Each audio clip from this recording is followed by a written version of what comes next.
प्रेमी भाई बहनों, इस नाशवान जगत में न कभी किसी को सुख मिला और न भविष्य में कभी मिल सकता। ये जो कोई थोड़े बहुत सुख नजर आते हैं, अरे क्षणिक हैं। क्षणिक चीज़ों का सुख और आराम केवल क्षणिक ही होता है।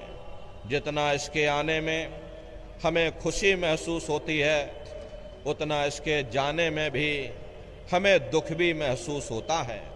अरे आप अपनी बुद्धि से विचार करिए, जब किसी आदमी की शादी होती है, किसी भी व्यक्ति की शादी होती है, प्रेमी भाई बहनों, मन में बड़ी भारी खुशी होती है। ये मन हमारा फूला नहीं समाता। लेकिन यदि शादी के बाद उसी साथी के साथ कोई अनबन हो जाए, मन मुटाव या झगड़ा हो जावे, तो मन में भय पैदा हो जाता है कि कहीं साथी हमारा बेकार न निकल जाए, हमें छोड़ करके चला न जाए, शराबी, कबाबी और जुआरी न बन जाए।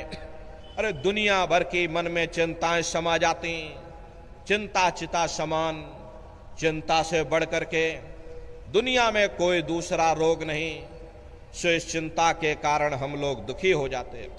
फिर हम बाल बच्चों में सुख ढूंढते हैं। जब बाल बच्चे पैदा होते हैं, मन में बड़ी भारी खुशी होती है। अड़ोस पड़ोस वालों को बुला करके लड्डू पूड़ी पकवान बना बना करके खिलाते हैं, ढोलक मजीरा बजा बजा करके नाचते हैं।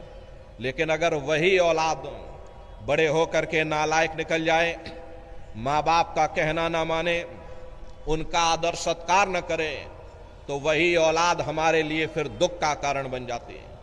फिर हम हुकूमत के नशे में सुख ढूंढते हैं। जिस वक्त लोग हमारी वाह वाह करते, गले में लंबी चौड़ी फूलों की ये मालाएं डालते, अरे मन हमारा फूला नहीं समाता।